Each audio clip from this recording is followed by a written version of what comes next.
ਵਾਹਿਗੁਰੂ ਜੀ ਕਾ ਖਾਲਸਾ ਵਾਹਿਗੁਰੂ ਜੀ ਕੀ ਫਤਿਹ। ਧੰਨ ਧੰਨ ਬਾਬਾ ਦੀਪ ਸਿੰਘ ਸਾਹਿਬ ਜੀ, ਧੰਨ ਧੰਨ ਬਾਬਾ ਅਨੋਦ ਸਿੰਘ ਸਾਹਿਬ ਜੀ। ਸਮੂਹ ਸ਼ਹੀਦ ਸਿੰਘ ਫੌਜਾਂ ਤਿੰਨਾਂ ਦੇ ਚਰਨਾਂ ਕਮਲਾਂ ਵਿੱਚ ਨਮਸਕਾਰ ਹੈ।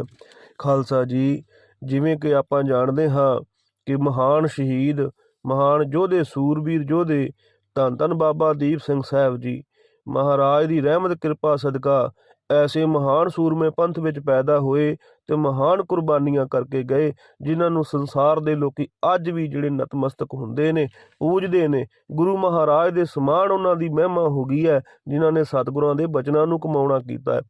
ਅੱਜ ਦੇ ਦਿਨ ਜਿਹੜਾ 26 ਜਨਵਰੀ ਦਾ ਦਿਨ ਹੈ, ਅੱਜ ਦੇ ਦਿਨ ਬਾਬਾ ਜੀ ਬਾਬਾ ਦੀਪ ਸਿੰਘ ਸਾਹਿਬ ਜੀ ਦਾ ਪ੍ਰਕਾਸ਼ ਹੋਇਆ ਸੀ। ਖਾਲਸਾ ਜੀ, ਮਹਾਰਾਜ ਦੇ ਘਰ ਵਿੱਚ ਖੁਸ਼ੀਆਂ ਲਈਆਂ, ਮਹਾਰਾਜ ਦੇ ਘਰ ਵਿੱਚ ਕੁਰਬਾਨੀਆਂ ਕੀਤੀਆਂ ਤੇ ਸਾਰੇ ਸੰਸਾਰ ਵਿੱਚ ਸਿੱਖ ਇਤਿਹਾਸ ਦੇ ਵਿੱਚ ਵੱਡਾ ਨਾਂ ਹੈ ਸ਼ਹੀਦ ਬਾਬਾ ਦੀਪ ਸਿੰਘ ਸਾਹਿਬ ਜੀ ਦਾ।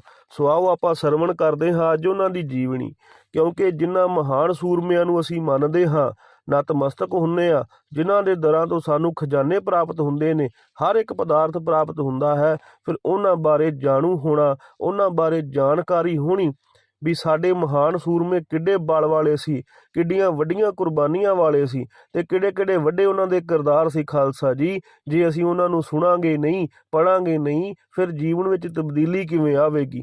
ਕਿਉਂਕਿ ਜਿਵੇਂ ਦਾ ਦਾਦਾ ਹੋਇਆ ਕਰਦਾ ਹੈ, ਜੇ ਉਵੇਂ ਦਾ ਪੁੱਤ ਤੇ ਪੋਤਰਾ ਨਾ ਹੋਵੇ ਤੇ ਲੋਕੀ ਗੱਲਾਂ ਕਰਦੇ ਨੇ। ਸੋ ਸਾਡੇ ਮਹਾਨ ਸੂਰਮੇ ਹੋਏ ਨੇ, ਉਹਨਾਂ ਨੂੰ ਹਮੇਸ਼ਾ ਯਾਦ ਰੱਖੀਏ। ਆਓ ਉਹਨਾਂ ਦੀ ਜੀਵਨੀ ਦੇ ਵਿੱਚ ਝਾਤ ਮਾਰੀਏ। ਧੰਨ ਬਾਬਾ ਦੀਪ ਸਿੰਘ ਸਾਹਿਬ ਜੀ। ਅੱਜ ਲੋਕਾਂ ਨੇ ਭਰਮ ਪਾਇਆ ਹੋਇਆ, ਐਵੇਂ ਹੀ ਭਸੂੜੀਏ ਬਣੇ ਹੋਏ ਨੇ। ਬਾਬਾ ਦੀਪ ਸਿੰਘ ਸਾਹਿਬ ਜੀ ਬਾਰੇ ਕਈ ਮਹਾਨ ਵਿਦਵਾਨਾਂ ਨੇ, ਪੁਰਾਤਨ ਲਿਖਤਾਂ ਤੱਕ ਮਿਲਦੀਆਂ ਨੇ ਕਿ ਬਾਬਾ ਦੀਪ ਸਿੰਘ ਸਾਹਿਬ ਜੀ ਕੌਣ ਨੇ। ਜਿਵੇਂ ਅੱਜ ਕੇ ਰੌਲਾ ਪੈਂਦਾ ਹੈ ਜੱਟ ਤੇ ਮਜ਼੍ਹਬੀ ਦਾ, ਸਭ ਤੋਂ ਜ਼ਿਆਦਾ ਮਹਾਰਾਜ ਨੇ ਸਿੱਖ ਪੈਦਾ ਕੀਤੇ ਨੇ, ਨਾ ਕਿ ਜੱਟ ਤੇ ਨਾ ਕਿ ਮਜ਼੍ਹਬੀ। ਕਿਉਂਕਿ ਮਹਾਰਾਜ ਨੇ ਆਪਣੇ ਸਿੱਖਾਂ ਵਿੱਚ ਕੋਈ ਭਰਮ ਭੇਦ ਨਹੀਂ ਰੱਖਿਆ, ਕੋਈ ਮਤ ਭੇਦ ਨਹੀਂ ਰੱਖਿਆ। ਇੱਕੋ ਬਾਟੇ ਦੇ ਵਿੱਚੋਂ ਮਹਾਰਾਜ ਨੇ ਅੰਮ੍ਰਿਤ ਛਕਾਉਣਾ ਕੀਤਾ ਹੈ। ਸੋ ਇਹ ਜਿਹੜਾ ਭਰਮ ਭੇਦ ਹੈ ਖਾਲਸਾ ਜੀ, ਇਹ ਸੰਸਾਰ ਪਾਉਂਦਾ ਹੈ।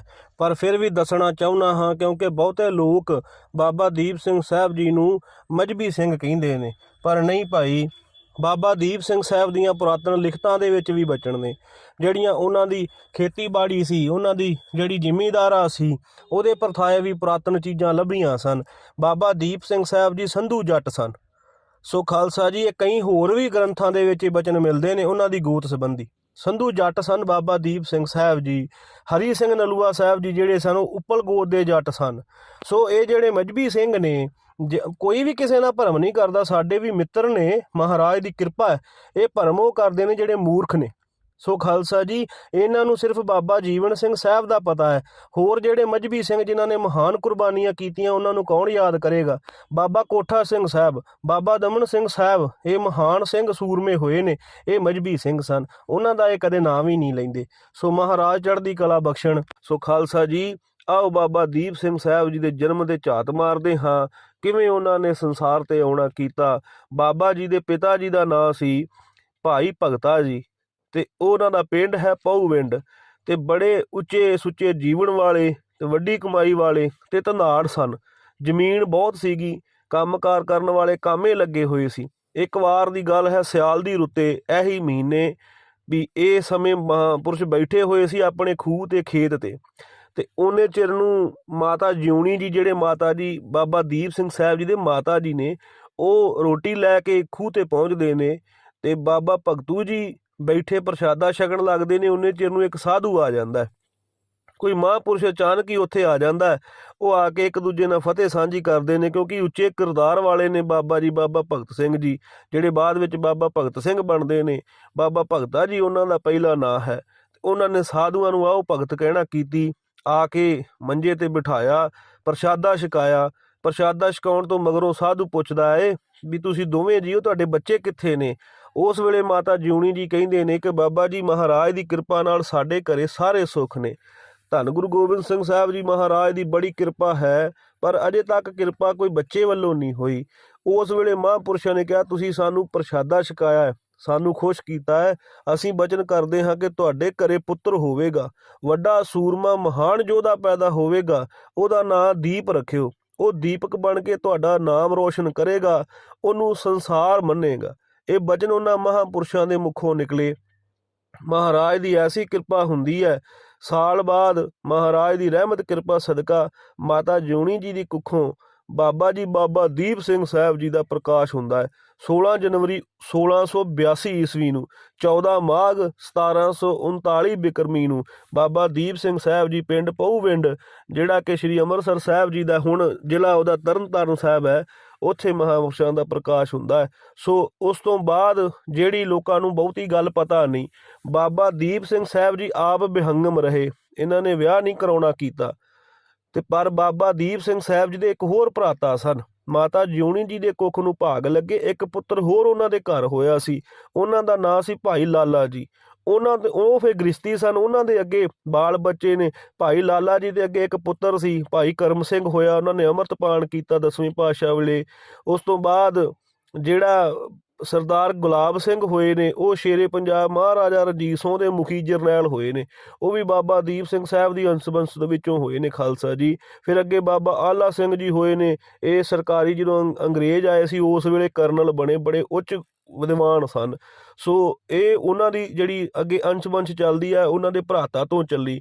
ਫਿਰ ਖਾਲਸਾ ਜੀ ਮਹਾਰਾਜ ਦੀ ਕਿਰਪਾ ਸਦਕਾ ਜਦੋਂ ਧੰਨ ਗੁਰੂ ਗੋਬਿੰਦ ਸਿੰਘ ਸਾਹਿਬ ਜੀ ਮਹਾਰਾਜ ਜੀ ਨੇ ਵਿਸਾਖੀ ਵਾਲੇ ਦਿਨ 1699 ਨੂੰ ਸ਼੍ਰੀ ਅੰਮ੍ਰਿਤ ਸੰਚਾਰ ਦਾ ਜਿਹੜਾ ਮਹਾਰਾਜ ਦੀ ਰਹਿਮਤ ਕਿਰਪਾ ਸਦਕਾ ਵੱਡਾ ਕਾਰਜ ਕੀਤਾ ਹੈ, ਉਹਦੀਆਂ ਧੁੰਮਾਂ ਦੇਸਾਂ ਵਿਦੇਸ਼ਾਂ ਤੱਕ ਪੈ ਗਈਆਂ ਸਨ ਕਿ ਕਲਗੀਧਰ ਪਾਤਸ਼ਾਹ ਮਹਾਰਾਜ ਨੇ ਸਿੱਖਾਂ ਨੂੰ ਖਾਲਸੇ ਕਰ ਦਿੱਤਾ ਹੈ, ਸਿੰਘਾਂ ਨੂੰ ਹੁਣ ਸ਼ੇਰ ਬਣਾ ਦਿੱਤਾ ਹੈ। ਉਹ ਜਿਹੜੀ ਆਵਾਜ਼ ਬਾਬਾ ਦੀਪ ਸਿੰਘ ਸਾਹਿਬ ਜੀ ਦੇ ਪਰਿਵਾਰ ਵਿੱਚ ਵੀ ਆਈ। ਫਿਰ ਅਗਲੀ ਸਾਲ ਜਦੋਂ ਸੰਚਾਰ ਹੋਣਾ ਸੀ 1700 ਈਸਵੀ ਦੇ ਵਿੱਚ, ਉਸ ਵੇਲੇ ਬਾਬਾ ਦੀਪ ਸਿੰਘ ਸਾਹਿਬ ਜੀ ਮਹਾਂਪੁਰਸ਼, ਇਹਨਾਂ ਦਾ 18 ਕੁ ਸਾਲ ਦੀ ਉਦੋਂ ਉਮਰ ਸੀ। ਮਾਤਾ ਪਿਤਾ ਦੇ ਨਾਲ ਮਾਸੀ ਜੀ ਦਾ ਪਰਿਵਾਰ ਜਿਹੜਾ ਜਿਨ੍ਹਾਂ ਨੂੰ ਆਪਾਂ ਬਾਬਾ ਨੋਹ ਸਿੰਘ ਸਾਹਿਬ ਜੀ ਦੇ ਨਾਮ ਨਾਲ ਜਾਣਦੇ ਨਾ, ਮਾਸੀ ਪੁੱਤਰ ਨੇ, ਉਹਨਾਂ ਦਾ ਪਰਿਵਾਰ ਵੀ ਬਾਬਾ ਦੀਪ ਸਿੰਘ ਸਾਹਿਬ ਜੀ ਜਦੋਂ ਧੰਨ ਗੁਰੂ ਗੋਬਿੰਦ ਸਿੰਘ ਸਾਹਿਬ ਜੀ ਮਹਾਰਾਜ ਦੇ ਚਰਨਾਂ ਕਮਲਾਂ ਵਿੱਚ ਆਨੰਦਪੁਰ ਸਾਹਿਬ ਪਹੁੰਚਦੇ ਨੇ ਖਾਲਸਾ ਜੀ, ਉੱਥੇ ਜਾ ਕੇ ਅੰਮ੍ਰਿਤਪਾਨ ਕਰਕੇ ਭਾਈ ਭਗਤਾ ਜੀ ਭਾਈ ਭਗਤ ਸਿੰਘ ਬਣਦੇ ਨੇ, ਬਾਬਾ ਦੀਪ ਜੀ ਬਾਬਾ ਦੀਪ ਸਿੰਘ ਬਣਦੇ ਨੇ। ਸੋ ਖਾਲਸਾ ਜੀ ਇੱਦਾਂ ਮਹਾਰਾਜ ਦੀ ਰਹਿਮਤ ਹੁੰਦੀ ਹੈ। 2-4 ਦਿਨ ਸੇਵਾ ਕਰਕੇ ਭਾਈ ਭਗਤ ਸਿੰਘ ਜੀ ਮਹਾਰਾਜ ਕੋਲੋਂ ਆਗਿਆ ਮੰਗਦੇ ਨੇ ਘਰ ਜਾਣ ਵਾਸਤੇ, ਪਰ ਸਤਿਗੁਰੂ ਸੱਚੇ ਪਾਤਸ਼ਾਹ ਦੀ ਨਜ਼ਰ ਜਦੋਂ ਬਾਬਾ ਦੀਪ ਸਿੰਘ ਸਾਹਿਬ ਤੇ ਪੈਂਦੀ ਹੈ, ਆਗਿਆ ਲੈਣ ਵਾਸਤੇ ਜਾਂਦੇ ਨੇ ਮਹਾਰਾਜ ਕੋਲ ਘਰੇ ਜਾਣ ਵਾਸਤੇ। ਉਸ ਵੇਲੇ ਬਾਬਾ ਦੀਪ ਸਿੰਘ ਸਾਹਿਬ ਜੀ ਦੇ ਮਨ ਵਿੱਚ 10ਵੇਂ ਪਾਤਸ਼ਾਹ ਦੀ ਐਸੀ ਸੂਰਤ ਬਣ ਗਈ ਖਾਲਸਾ ਜੀ, ਉੱਥੋਂ ਆਨੰਦਪੁਰ ਸਾਹਿਬ ਤੋਂ ਆਉਣ ਨੂੰ ਜੀ ਨਾ ਕੀਤਾ ਤੇ ਮਨ ਦੇ ਵਿੱਚ ਕਹਿਣ ਲੱਗੇ ਕਿ ਕਿਤੇ ਕਲਗੀਧਰ ਪਾਤਸ਼ਾਹ ਮੇਰੇ ਮਨ ਦੀ ਜਾਣ ਲੈਣ, ਮੈਨੂੰ ਥੋੜਾ ਸਮਾਂ ਇੱਥੇ ਰੱਖ ਲੈਣ। ਮੈਂ ਮਹਾਰਾਜ ਸੱਚੇ ਪਾਤਸ਼ਾਹ ਅੱਗੇ ਇਹੀ ਬੇਨਤੀ ਕਰਦਾ। 10ਵੇਂ ਪਾਤਸ਼ਾਹ ਮਹਾਰਾਜ ਹੁਣ ਅੰਤਰਜਾਮੀ ਸਤਿਗੁਰੂ ਨੇ ਸਭ ਕੁਝ ਜਾਣਦੇ ਸਨ। ਸੋ ਉਹਨਾਂ ਨੇ ਭਾਈ ਭਗਤ ਸਿੰਘ ਨੂੰ ਕਿਹਾ ਕਿ ਤੁਸੀਂ ਭਾਈ ਚਲੇ ਜਾਓ ਤੇ ਆਹ ਜਿਹੜਾ ਛੋਟਾ ਬੱਚਾ ਹੈ ਇਹਨੂੰ ਸਾਡੇ ਕੋਲੇ ਰਹਿਣ ਦਿਓ। ਤੇ ਉਸ ਵੇਲੇ ਬਾਬਾ ਦੀਪ ਸਿੰਘ ਸਾਹਿਬ ਜੀ ਦੇ ਅੰਦਰ ਦੀ ਜਾਣ ਕੇ ਕਲਗੀਧਰ ਪਾਤਸ਼ਾਹ ਮਹਾਰਾਜ ਨੇ ਆਪਣੇ ਕੋਲੇ ਰੱਖਣਾ ਕੀਤਾ। ਬੜੇ ਖੁਸ਼ ਹੋਏ ਬਾਬਾ ਦੀਪ ਸਿੰਘ ਸਾਹਿਬ ਜੀ, ਕਿਉਂਕਿ ਅਜੇ ਜਵਾਨੀ ਵਾਲੀ ਉਮਰ ਸੀ।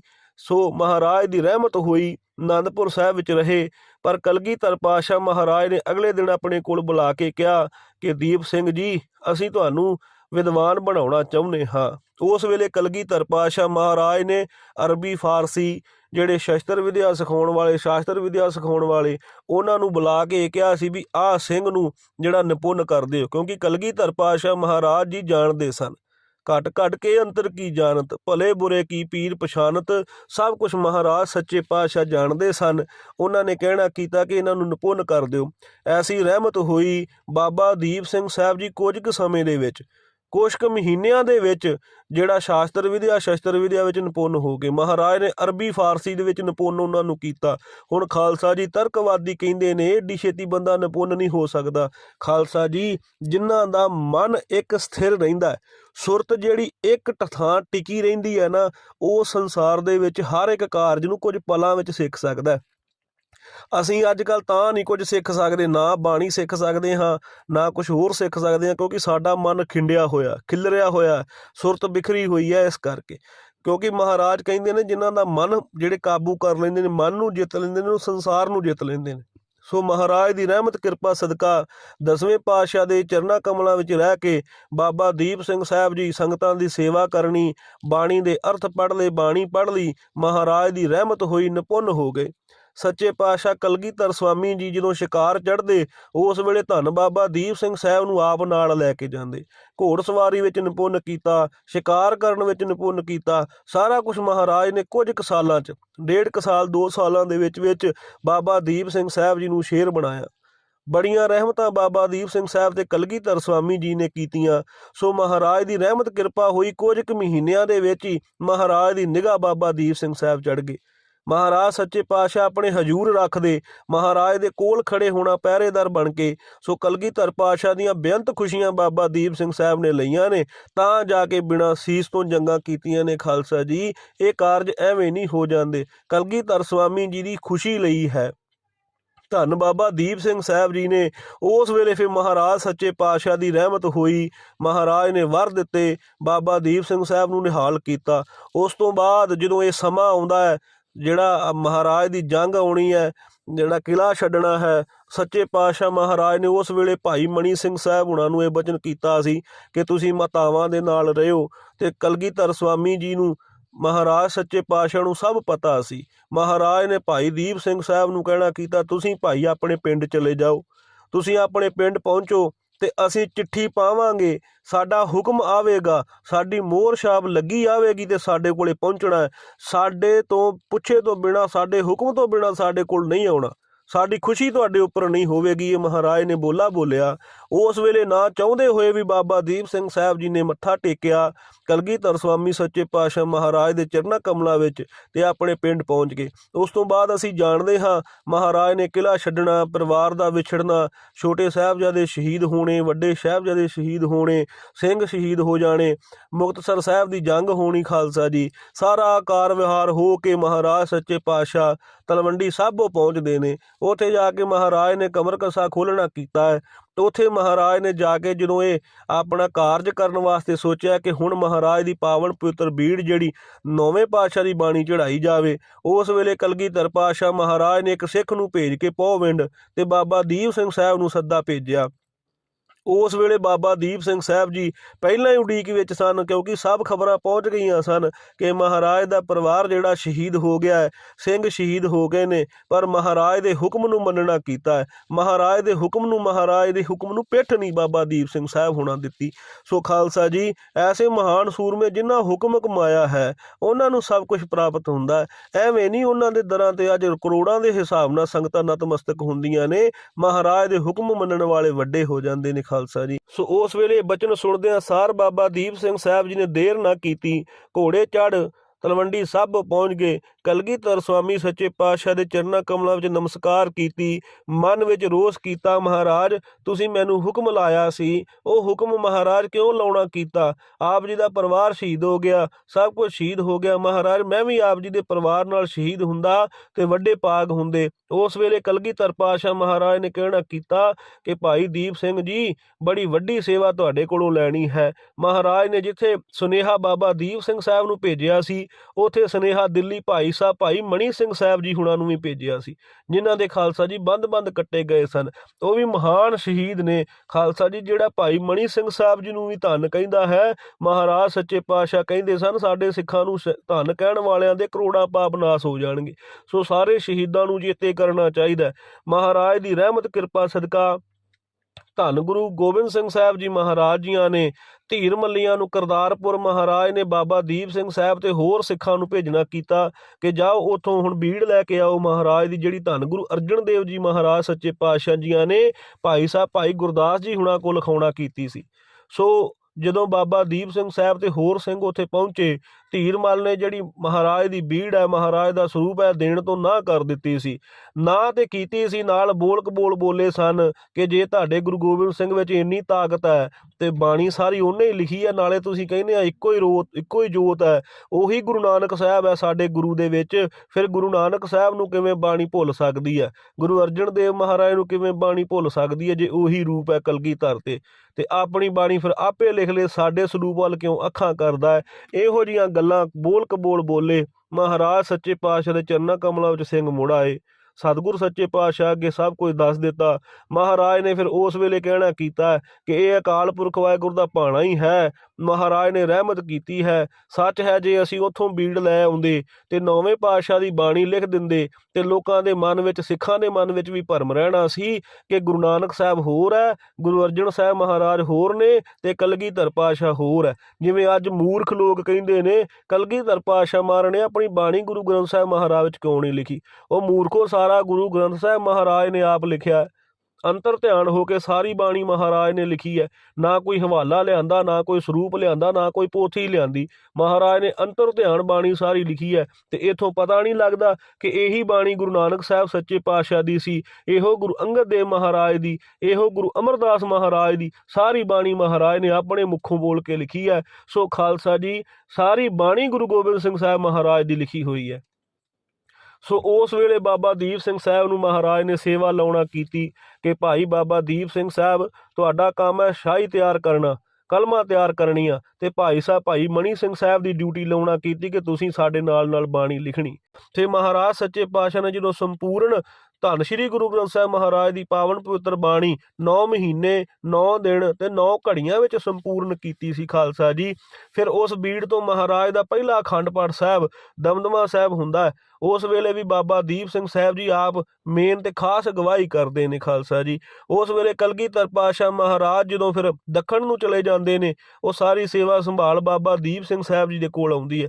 ਸੋ ਬਾਬਾ ਦੀਪ ਸਿੰਘ ਸਾਹਿਬ ਅੰਮ੍ਰਿਤ ਵੇਲੇ ਉੱਠਦੇ ਨੇ। ਬਾਣੀ ਦਾ ਅਭਿਆਸ ਹੈ ਖਾਲਸਾ ਜੀ, 101 ਪਾਠ ਸ੍ਰੀ ਜਪਜੀ ਸਾਹਿਬ ਦਾ ਕਰਦੇ ਸਨ।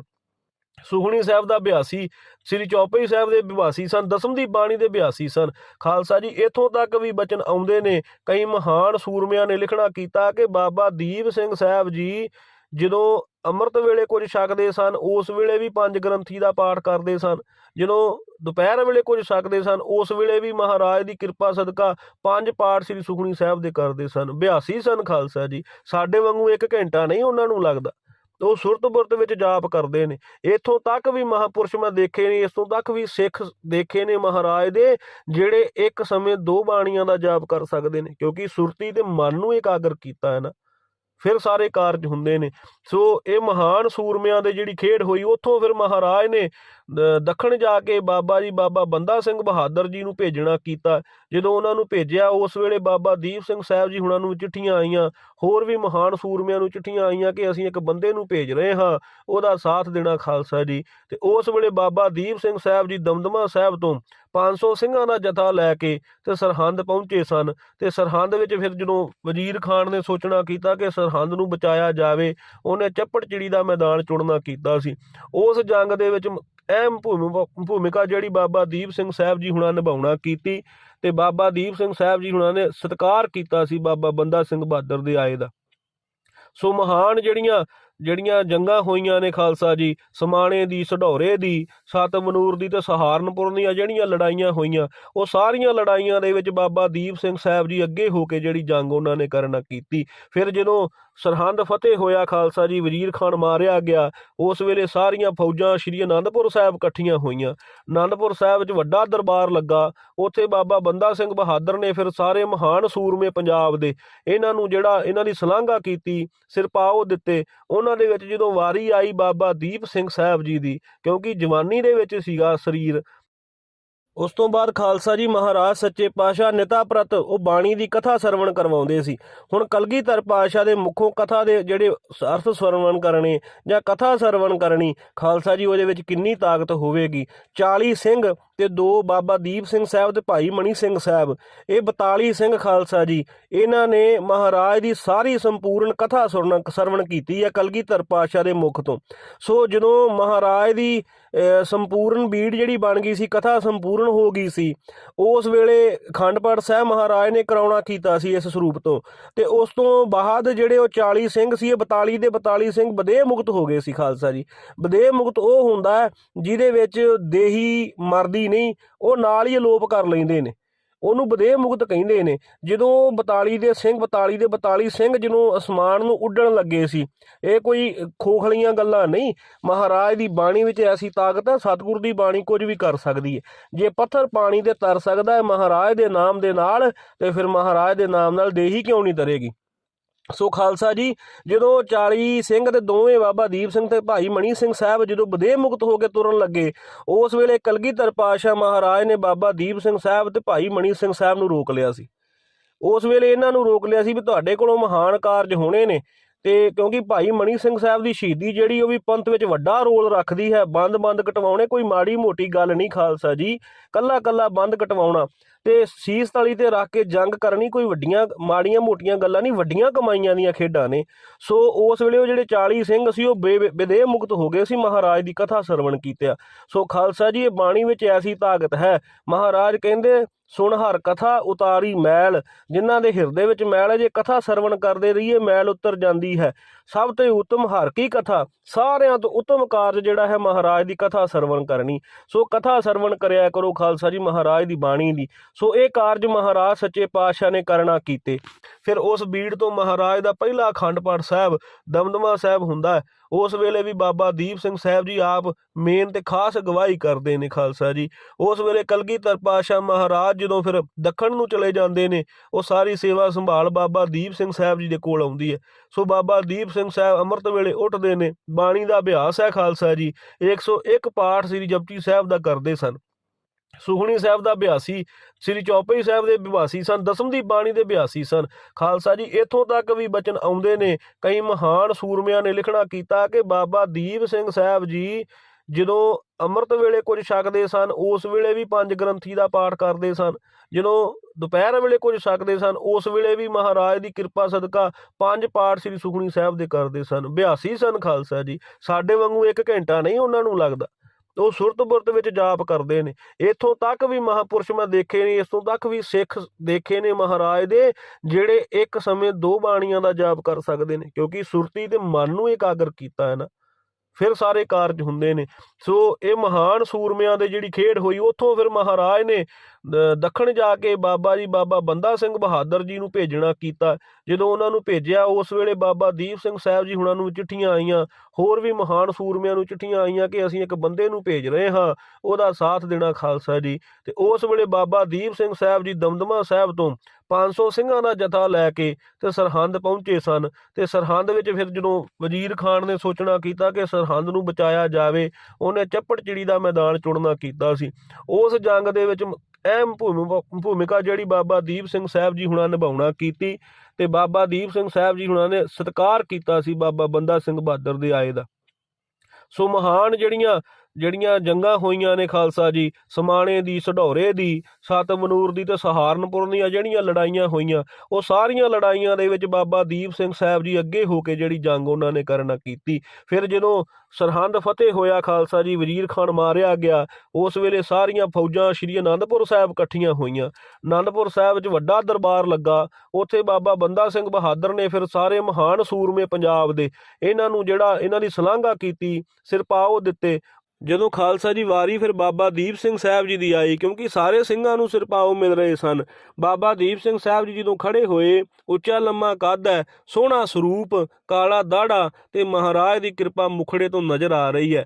ਉਸ ਵੇਲੇ ਬਾਬਾ ਬੰਦਾ ਸਿੰਘ ਬਹਾਦਰ ਨੇ ਕਹਿਣਾ ਕੀਤਾ ਸੀ ਵੀ ਜਿਵੇਂ ਦੀ ਜੰਗ ਬਾਬਾ ਦੀਪ ਸਿੰਘ ਸਾਹਿਬ ਜੀ ਨੇ ਕੀਤੀ ਹੈ, ਇਹ ਸਾਰੀ ਕਲਗੀਧਰ ਪਾਤਸ਼ਾਹ ਦੀ ਕਿਰਪਾ ਇਹਨਾਂ ਉੱਪਰ ਹੀ ਹੈ। ਸੋ ਖਾਲਸਾ ਜੀ, ਉਸ ਵੇਲੇ ਖਾਲਸੇ ਪੰਥ ਨੇ ਇਹ ਹੁਕਮ ਕੀਤਾ ਸੀ ਕਿ ਅੱਜ ਤੋਂ ਬਾਬਾ ਦੀਪ ਸਿੰਘ ਸਾਹਿਬ ਜੀ ਦੇ ਨਾਮ ਦੇ ਨਾਲ ਜਿੰਦਾ ਸ਼ਹੀਦ ਦਾ ਜਿਹੜਾ ਖਿਤਾਬ ਲਾ ਦਿੱਤਾ ਜਾਵੇ। ਉਸ ਵੇਲੇ ਜਿੰਦਾ ਸ਼ਹੀਦ ਦਾ ਖਿਤਾਬ ਅਨੰਦਪੁਰ ਸਾਹਿਬ ਤੋਂ ਬਾਬਾ ਦੀਪ ਸਿੰਘ ਸਾਹਿਬ ਨੂੰ ਖਾਲਸੇ ਨੇ ਦੇਣਾ ਕੀਤਾ ਸੀ। ਉਸ ਵੇਲੇ ਬਾਬਾ ਦੀਪ ਸਿੰਘ ਸਾਹਿਬ ਨੇ ਹੱਥ ਜੋੜ ਕੇ ਕਿਹਾ ਸੀ, ਮੈਂ ਤੇ ਕੁਝ ਵੀ ਨਹੀਂ ਹਾਂ, ਮੇਰੇ ਅੰਦਰ ਜਿਹੜੀ ਜੋਤ ਕੰਮ ਕਰ ਰਹੀ ਹੈ ਉਹ ਕਲਗੀਧਰ ਪਾਤਸ਼ਾਹ ਦੀ ਹੈ। ਮੇਰੇ ਕੋਲੋਂ ਜੋ ਮਹਾਰਾਜ ਕਰਵਾ ਰਹੇ ਨੇ ਉਹੀ ਹੋ ਰਿਹਾ ਹੈ, ਮੇਰੇ ਆਪਣੇ ਪੱਲੇ ਕੁਝ ਨਹੀਂ। ਏਡੇ ਨਿਮਰਤਾ ਦੇ ਵਿੱਚ ਭਿੱਜੇ ਹੋਏ ਸਨ ਖਾਲਸਾ ਜੀ।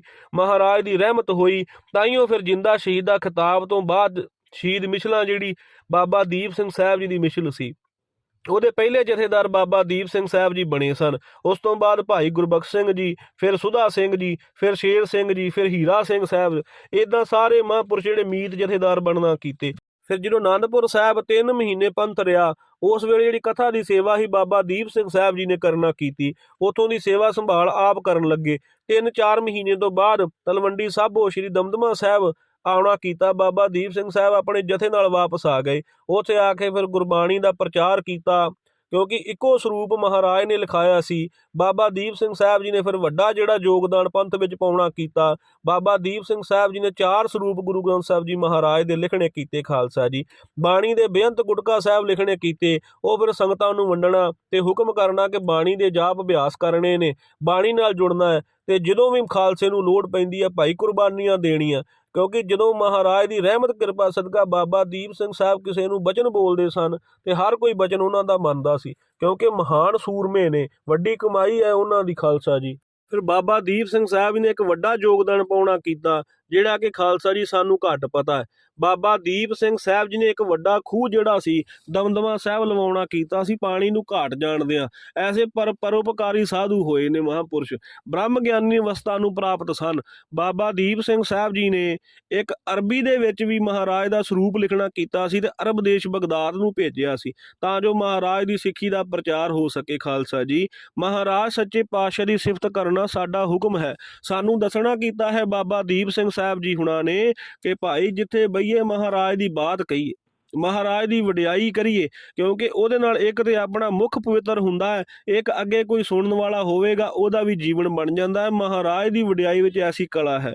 ਸੋ ਬਾਬਾ ਦੀਪ ਸਿੰਘ ਸਾਹਿਬ ਜੀ ਨੇ ਆਏ ਗਏ ਦੀ ਸੇਵਾ ਕਰਨੀ, ਆਏ ਗਏ ਨੂੰ ਵੱਡਿਆਂ ਆਖਣਾ, ਸੋ ਮਹਾਰਾਜ ਦੀ ਇਹ ਰਹਿਮਤ ਹੀ ਖਾਲਸਾ ਜੀ। ਕਿਉਂਕਿ ਮਹਾਰਾਜ ਦੀ ਕਿਰਪਾ ਹੈ ਜਿਨ੍ਹਾਂ ਦੇ ਉੱਤੇ, ਉਹਨਾਂ ਦੇ ਬੋਲ ਫਿਰ ਕਾਰਗਰ ਹੋਇਆ ਕਰਦੇ ਨੇ, ਉਹਨਾਂ ਦੇ ਬੋਲ ਅੰਦਰ ਧਸ ਜਾਇਆ ਕਰਦੇ ਨੇ। ਐਵੇਂ ਮਹਾਰਾਜ ਦੀ ਬਾਣੀ ਹੈ, ਐਵੇਂ ਉਹਨਾਂ ਸਿੱਖਾਂ ਦੇ ਬੋਲੇ ਸਨ ਜਿਨ੍ਹਾਂ ਤੇ ਕਲਗੀਧਰ ਪਾਤਸ਼ਾਹ ਮਹਾਰਾਜ ਦੇ ਬੋਲਾਂ ਤੇ ਪਹਿਰਾ ਦੇਣਾ ਸਿੰਘਾਂ ਨੇ ਕੀਤਾ, ਕਿਉਂਕਿ ਮਹਾਰਾਜ ਦੇ ਬੋਲ ਐਸੇ ਪਿਆਰੇ ਸਨ, ਕੋਈ ਵੀ ਇਹੋ ਜਿਹਾ ਨਹੀਂ ਸੀ ਜਿਹੜਾ ਮਹਾਰਾਜ ਦੇ ਬਚਨ ਨਹੀਂ ਸੀ ਮੰਨਦਾ। ਸੋ ਬਾਬਾ ਦੀਪ ਸਿੰਘ ਸਾਹਿਬ ਜੀ ਨੇ ਫਿਰ ਵੱਡੀ ਇੱਕ ਹੋਰ ਖੇਡ ਕੀਤੀ। ਜਦੋਂ ਬਾਬਾ ਬੰਦਾ ਸਿੰਘ ਬਹਾਦਰ ਦੀ ਸ਼ਹੀਦੀ ਹੁੰਦੀ ਹੈ ਤੇ ਜਿਹੜੇ ਉਹਨਾਂ ਦੇ ਨਾਲ ਪੈਰੋਕਾਰ ਸਨ, ਜਿਹੜੇ ਮਹੰਤ ਨਾਲ ਜੁੜੇ ਹੋਏ ਸਨ, ਉਹਨਾਂ ਨੇ ਆਪਣਾ ਵੱਖਰਾ ਪੰਥ ਬਣਾਉਣਾ ਕੀਤਾ। ਉਹ ਬਦਈ ਬਣ ਗਏ, ਉਹਨਾਂ ਨੇ ਮਹਾਰਾਜ ਦੇ ਦਿੱਤੇ ਹੋਏ ਬਾਣੇ ਨੂੰ ਛੱਡ ਕੇ ਸੂਹਾ ਰੰਗ ਪਾਉਣਾ ਸ਼ੁਰੂ ਕਰ ਦਿੱਤਾ ਤੇ ਮਹਾਰਾਜ ਦੇ ਗੁਰੂ ਘਰ, ਮਹਾਰਾਜ ਦੇ ਸਾਹਮਣੇ, ਸ੍ਰੀ ਗੁਰੂ ਗ੍ਰੰਥ ਸਾਹਿਬ ਮਹਾਰਾਜ ਦੇ ਸਾਹਮਣੇ ਗੱਦੀ ਲਾਉਣਾ ਸ਼ੁਰੂ ਕਰ ਦਿੱਤੀ। ਉਦੋਂ ਫਿਰ ਜਦੋਂ ਇਹ ਝਗੜਾ ਚੱਲਿਆ ਪੰਥ ਦੇ ਵਿੱਚ, ਇਹਨੂੰ ਸੁਲਝਾਉਣ ਦੇ ਵਾਸਤੇ ਬਾਬਾ ਦੀਪ ਸਿੰਘ ਸਾਹਿਬ ਜੀ ਨੇ ਕਹਿਣਾ ਕੀਤਾ ਸੀ ਕਿ ਭਾਈ ਤੁਸੀਂ ਪੰਥ ਤਤ ਖਾਲਸਾ ਵੀ ਪਹੁੰਚੇ ਤੇ ਬਦਈ ਖਾਲਸਾ ਵੀ ਸ੍ਰੀ ਦਰਬਾਰ ਸਾਹਿਬ ਪਹੁੰਚੇ। ਫਿਰ ਦਰਬਾਰ ਸਾਹਿਬ ਪਹੁੰਚਣ ਤੇ ਉਸ ਵੇਲੇ ਭਾਈ ਮਣੀ ਸਿੰਘ ਸਾਹਿਬ ਤੇ ਬਾਬਾ ਦੀਪ ਸਿੰਘ ਸਾਹਿਬ ਜੀ ਨੇ ਖੇਡ ਕਰਨਾ ਕੀਤੀ ਸੀ।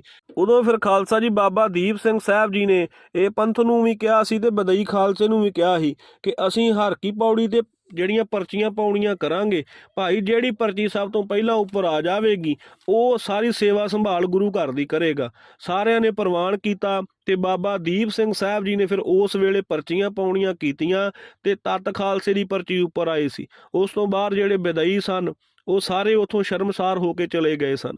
ਸਤਿਗੁਰੂ ਸੱਚੇ ਪਾਤਸ਼ਾਹ ਦੀ ਰਹਿਮਤ ਕਿਰਪਾ ਸਦਕਾ ਮਹਾਰਾਜ ਨੇ ਪੰਥ ਖਾਲਸੇ ਦਾ ਸਾਥ ਦਿੱਤਾ ਸੀ, ਕਿਉਂਕਿ ਤਤ ਖਾਲਸਾ ਮਹਾਰਾਜ ਗੁਰੂ ਗ੍ਰੰਥ ਸਾਹਿਬ ਮਹਾਰਾਜ ਨੂੰ ਮੰਨਦਾ ਸੀ, ਮਹਾਰਾਜ ਦੇ ਹੁਕਮ ਅਨੁਸਾਰ ਚੱਲਦਾ ਸੀ। ਤੇ ਜਿਹੜੇ ਬਦਈ ਸਨ ਉਹ ਕਹਿੰਦੇ ਸਨ ਸਾਡਾ ਗੁਰੂ ਬਾਬਾ ਬੰਦਾ ਸਿੰਘ ਬਹਾਦਰ ਹੈ, ਅਸੀਂ ਉਹਨੂੰ ਗੁਰੂ ਮੰਨਦੇ ਹਾਂ। ਸੋ ਖਾਲਸਾ ਜੀ ਐਸੀ ਰਹਿਮਤ ਕਿਰਪਾ ਕੀਤੀ, ਇਹ ਜਿਹੜਾ ਵਲਵਲੇਵਾਂ ਪੰਥ ਵਿੱਚ ਆਇਆ ਉਹ ਵੀ ਬਾਬਾ ਦੀਪ ਸਿੰਘ ਸਾਹਿਬ ਨੇ ਕੱਢਣਾ ਕੀਤਾ ਸੀ।